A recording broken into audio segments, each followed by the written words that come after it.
Voices of the Devils. With me is Roshan and Prithviraj, and we are going to talk about transfers for Manchester United around. So last time when we connected for Euros, that was the last segment, and from now onwards we'll be focusing more about Manchester United as a team in Premier League, Champions League, the cups, the FA Cup, and all the fuck ups and ups and downs going throughout the season. Whether it's Ole, it's formation, or whether it's the players who are going to give us the goosebump moments. And so here we begin. And the thing which we missed out in between is the transfer of Raphael Varane from Real Madrid to Manchester United. And the medicals are expected to go through the coming week, and he will be an official Manchester United player. So, what are your thoughts about that, Roshan? Is it a brilliant signing? Is it a decent signing, or like you are expecting a same level of backlining which we had for the last season? It is one hell of a signing. I don't think anyone expected Raphael Varane to actually be linked to us this time, because God knows how many years we've seen the likes of Sergio Ramos get linked to Manchester United. We've seen what Ramos did to us, and exactly. I had lost hope. Every couple of years we'd see, these negotiations, but then they all of a sudden lead to contract extension and whatnot. So when Varane was linked, I think very first in March or something like that, that's what I saw. I just thought, oh my God, here we go again. So clearly, like after the Sancho signing, Varane started coming up again, and we remembered that he was on his way to Manchester United back in 2011 before Real Madrid picked him out when he was playing for Lens, I guess, right? He came from the academy from the Lens, right? He came. I'm not from sure Lens, about whether it's academy, but it was the transfer from Lens to Real Madrid. He was only 19 at that time. He would certainly have been raised in the academy, if not been very young at his official signing.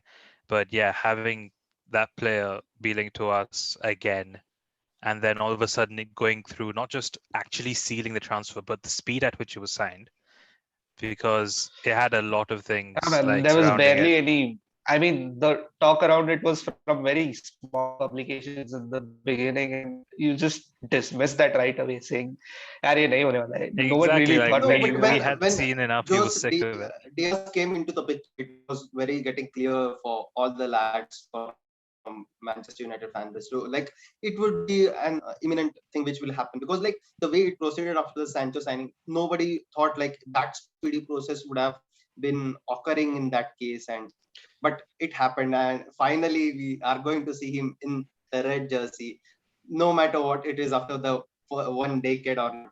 But definitely Sir Alex Ferguson would definitely be proud of Ole Gunnar Solskjaer in that moment. And it's genuinely a brilliance, and he comes here with having had quite possibly one of the most stacked CVs a centre back can currently have.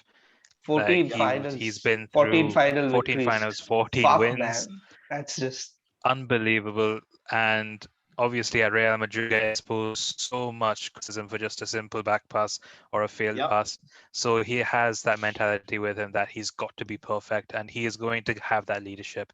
He's going to distribute that all across the team, whether it's to his left, Harry Maguire, whether it's to its right, to Aaron Wan-Bissaka, who we know he needs a bit more improvement in that case.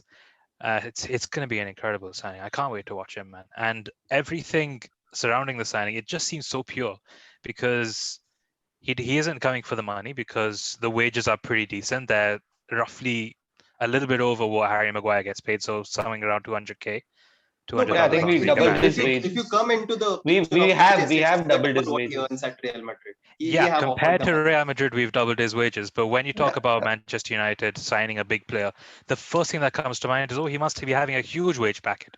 Even Jadon Sancho's wages must be pretty decent compared to what. But we're improving in that aspect. We're not making the same old mistakes. 250k per week, 250. That's what's been said. Yeah.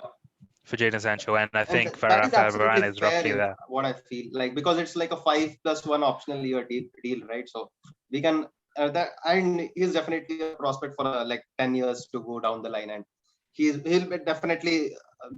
I hope he doesn't have the likes of Real Madrid in his minds, like few other players in a club. But it's okay. We'll come to the point later. And talking about transfers, like we have signed 3 players in this window, like Heaton. Are we considering it? We are. Yeah, definitely. But I'm happy to consider him, because he's just. Yeah, go on.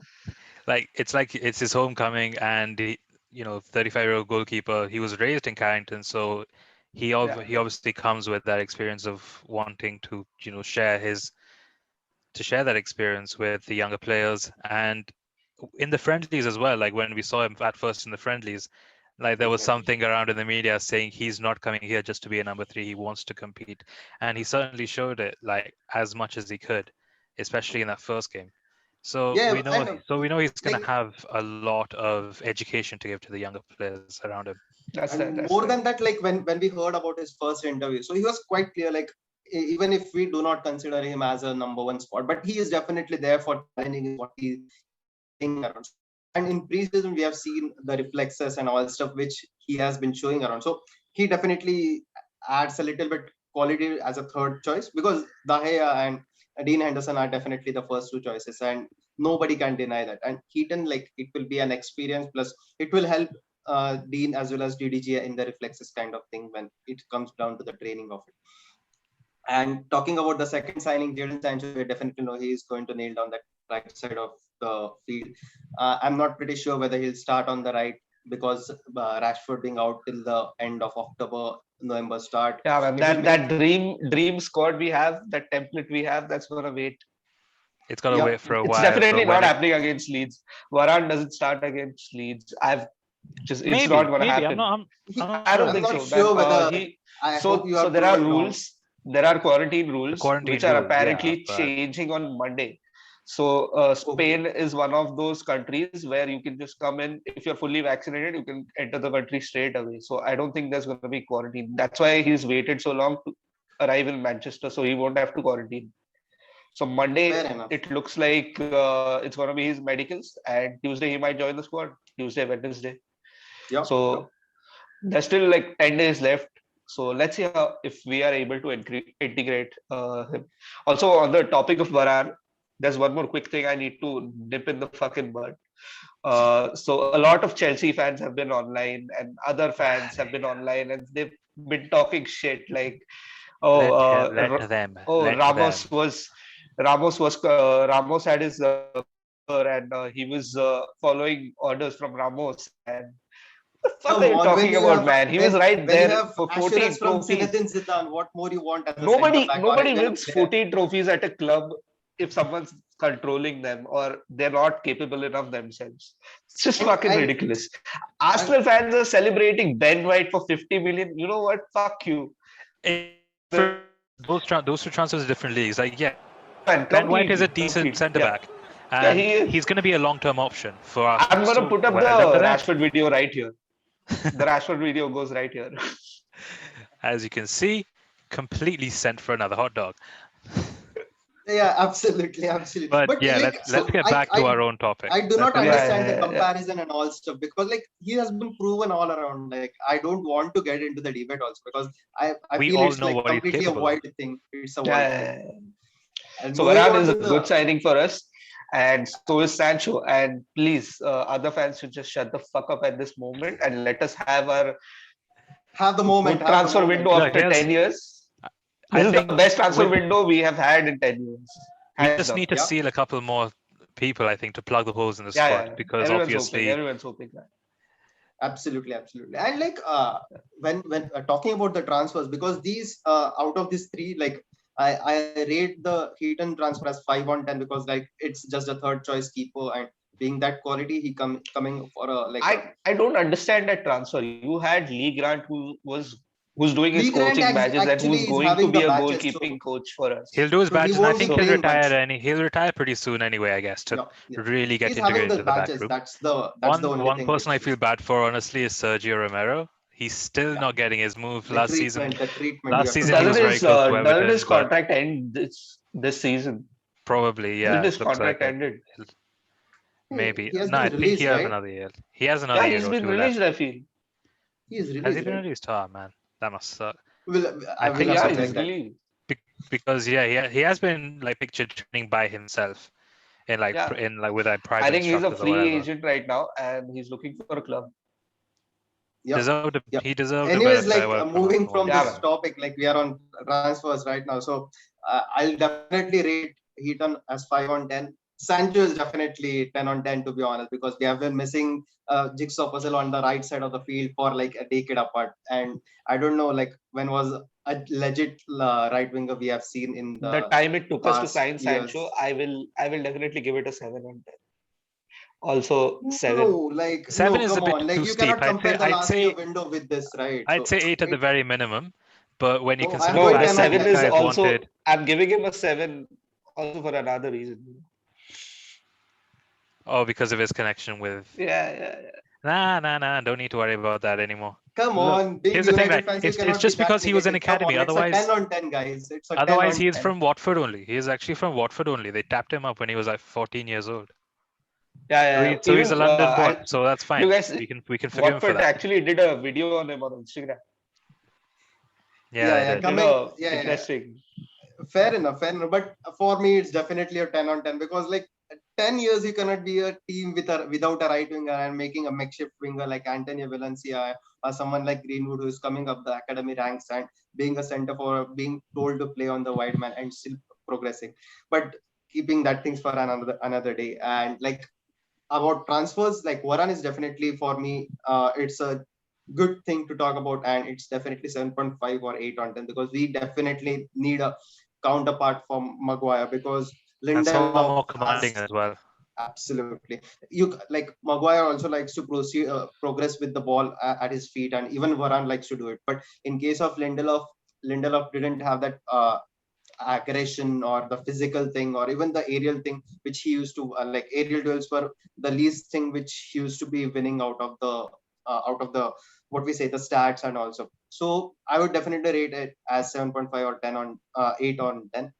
And moving on with the next thing, like who do you think like we should be going for, like because like there are multiple names which have been linked to, like Kamavinga is there, NDD is there, it's Declan Rice, and Kieran Tripper is going around for a while now. So the price tags are irrelevant to be honest when it comes to the wishes who you want us to be filling it.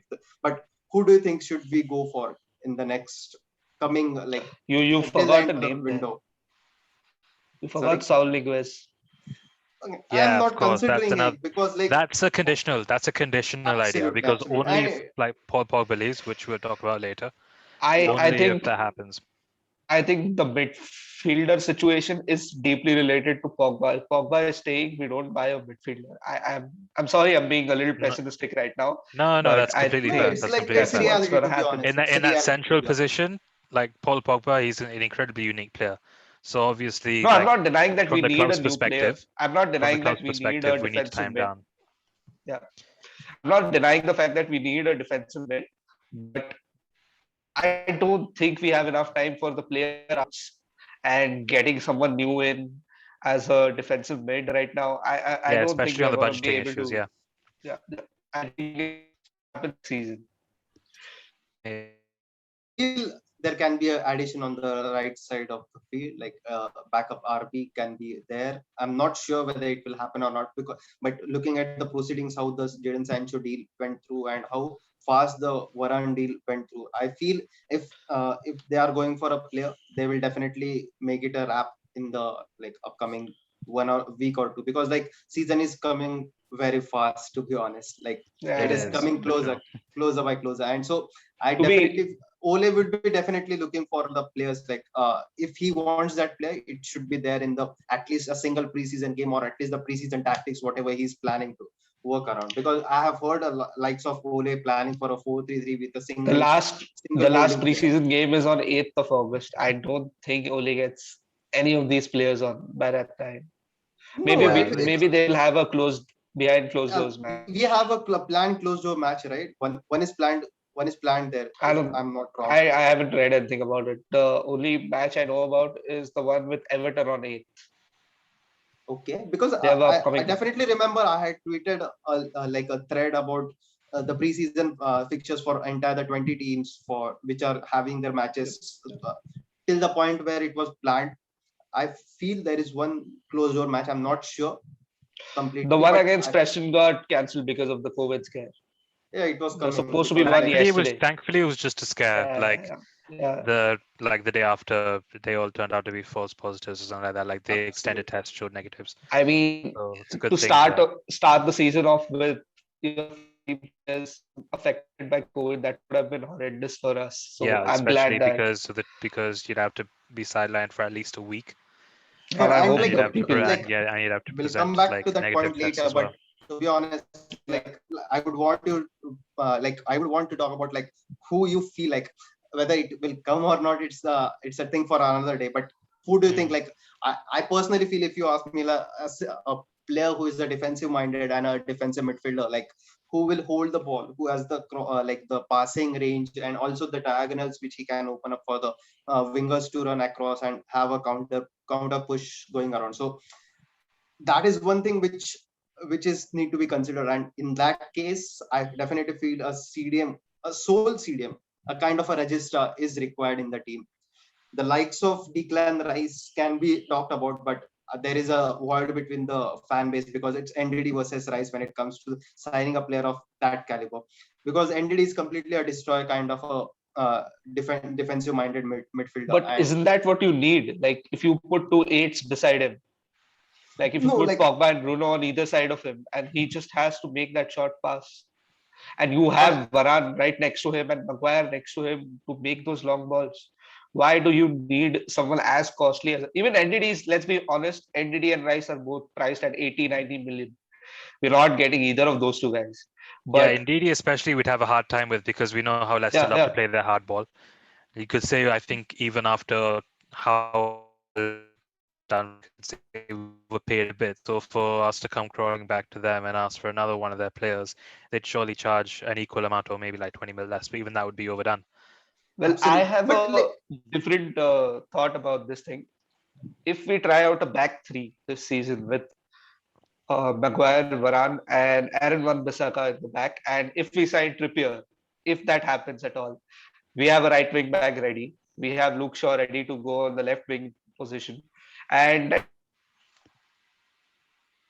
if we play Yeah, that yeah. formation, so that is a things don't possibility. work, to So be honest, with that rate, because playing a back three is completely different to playing a back four, because we yeah, I have agree. I seen like agree. it's very difficult for Ole to adapt to the things, because last season it was quite clear like 4-2-3-1 isn't working at the mid of the season and coming towards the end of the season. So it was very difficult for him to adapt with the squad we had and the player qualities we had. So looking at the back, like talking about back three, I don't feel Aaron Van, like I got the point which you're talking about, Aaron Wan-Bissaka playing as a, which you're talking about, like Aaron Wan-Bissaka playing like how Kieran Tripper has been adjusting in the system. But it is very difficult for a player to make shift. It should have that mindset playing as a center back, because Aaron Wan-Bissaka is in that mentality where he can play on the wings, like going for the tackles, going for the slides, going for the double leg tackles.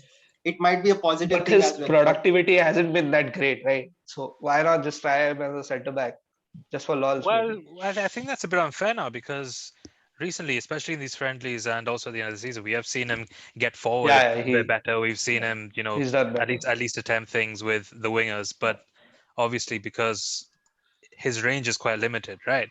And the winger that he has, normally Mason Greenwood, he's one of those that mainly cuts in because, as we said before, he's a centre forward. Yeah, So he needs to have a bit more of that camaraderie around him, and that's what Jadon Sancho brings to the table. He's one of those who will definitely. cut in and also cut out and help with the 2-on-1 in that attacking right side. But yeah, I I was was also reading. I was also like in that sort of mindset before, where Wan-Bissaka could be tried as a centre back. Like you said, though, different mindset needed, especially that sort of spatial awareness. Because if you like, he's very, like you said, he's one to commit to a tackle. But if like it's very unlikely that he loses out on one. But let's say he does, it's much more of a riskiest way to lose out on a tackle just before a central entry into the box rather than a wing entry, because there's more space to go forward for the yeah, attacker. yeah, That's an issue. absolutely. So like I definitely feel like a balanced fullback is definitely a requirement which we need, because I've seen Ole demanding that from last season, and he has pushed Luke Shaw when it comes to the signing of Alex Telles last time around. So it definitely works around. So Kieran Trippier is the man actually we should go for. Like because there are very few names which we can actually go for, considering the age factor, considering what Aaron Wan-Bissaka can turn into later on, and what he's currently right now. So those things we need to consider also. So looking from that point of, Kieran Trippier is a name which we should actually go for. And definitely the second thing, which is the sole DM which we should be going around. That is definitely required when it comes to talking about moving from 4-2-3-1 to 4-4-1-2-3 or 4-3-3, whatever you say, being the sole CDM. And when you talk about sole CDM, the two names which we discussed previously is NDD and Rice, and Kamavinga is also there, but it is, considering the age and the physicality of the game when it comes to Premier League, I have a few doubts over it, but still I would prefer Kamavinga there, considering the price tag and he being in the last year of his contract. And next summer, definitely there will be poachers for the quality and the age and how long he can serve for the club, considering Real Madrid, Barcelona, or take any big names across the globe for the footballing industry.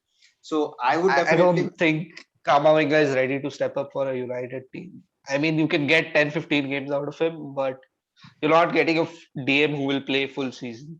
Matic has like 10 or 15 Is games. Kamavinga really a DM, or is he a central midfielder who helped with first phase aggression? Yeah, that's one thing that we miss. But also with a DM, especially a lone DM, we need someone that anchors the midfield, someone who the two midfielders ahead of him and the two centre backs around him can rely on in terms of the space. I mean, Pogba isn't a DM, and he gets so much shit when he loses a ball, or you've seen him make mistakes which lead to the goal.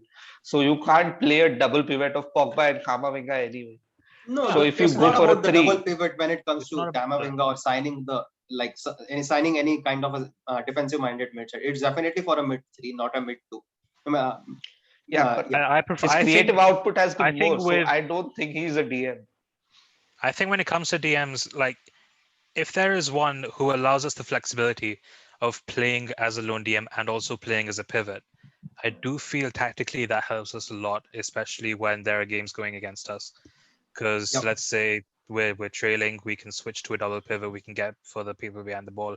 And if we want to take advantage of it, we get him as the lone DM, and then we allow more people to push up.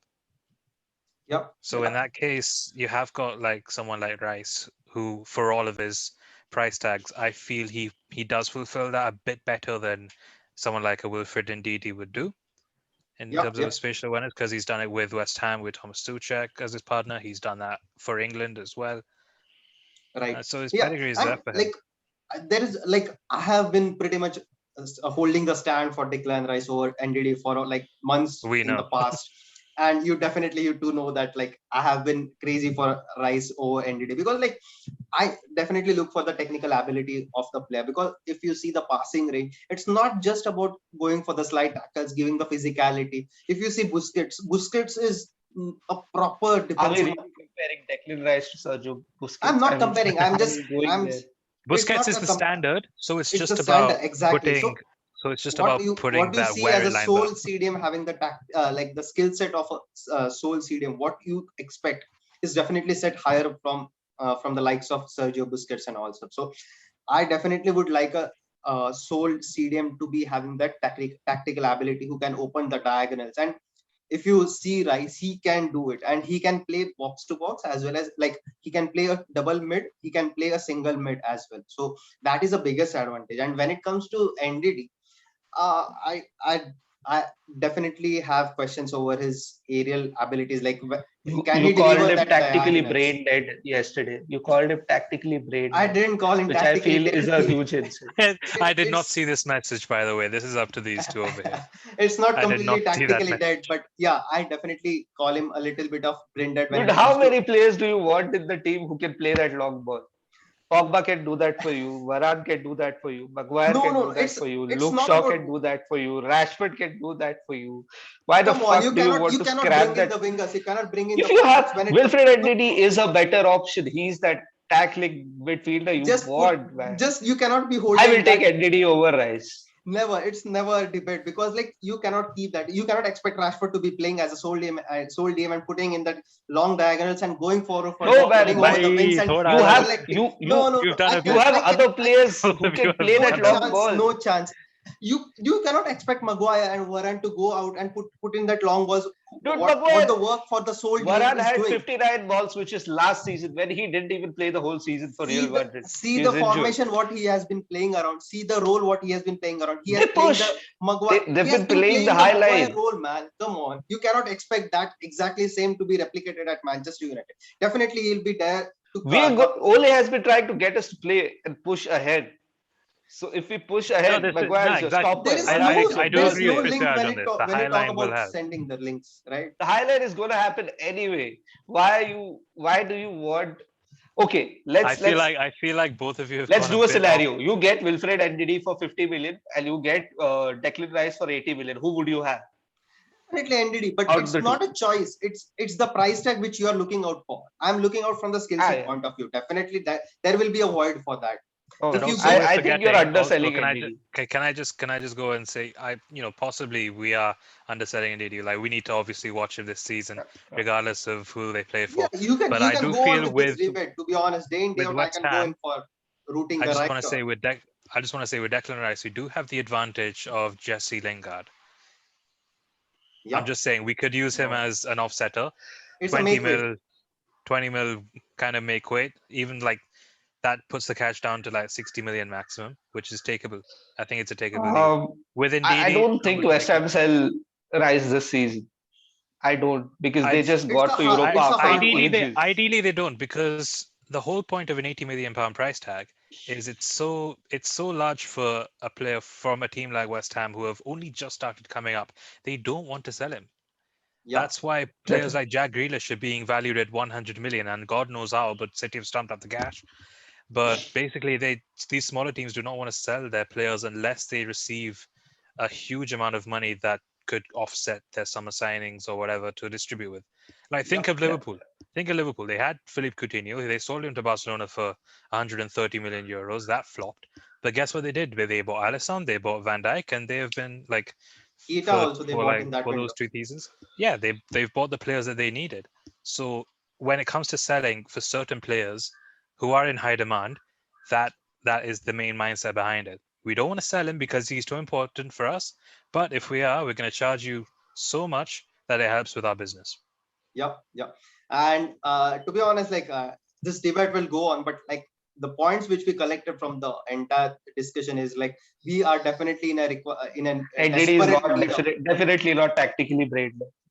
I'll just say it's a bit harsh to say. If you like, I'll just put a closing statement to that. If you want a destroy kind of thing, don't put in 60 or 80 million. Go for Yves Bissouma. He'll offer that equivalent thing because he also is a completely defensive-minded midfielder who will put in the tackles, who will go for the physicality, and who will play the double as the single pivot role. But like, it's not the only point which I'm looking for, because why do you expect Sancho and Rashford to be there on the base? It's the pace. You cannot. US Bissouma or NDD cannot open that diagonals which Declan Rice can definitely open up. I can understand what you are talking about. Like he can, it's a game of 11 players. It's not just the player like you do your role, I'll do mine. It's not that kind of thing. Like even if you play Pogba and Bruno as the floaters, you cannot expect Declan Rice, NDD, Camavinga, or put any DM for that prospect. You cannot expect only to do that defensive duties. He has to put in a little bit for the attacking as well, because it's even if you play the 4-2-3-1 or a 4-3-3 formation, it's not always consistently that line is maintained. It becomes 4-4-2 on a fallback, and it becomes a 4-1-4-1 on an attack as well. So that also changes the view which we look out for the DM, because he can slot in between the Raphael Varane and Maguire, and they can push a little bit, and he being that person to put in the long balls as well. So that is a huge debate going around, but definitely a DM is required, is the bottom line of it. May that be and definitely whoever will wear that red jersey will definitely back him, and it should not be the Pogba saga which has divided the fan base we're talking about. So may that be NDD, Rice, or Camavinga, whoever puts in that Red Devil jersey, it's definitely going to get back from the fan base.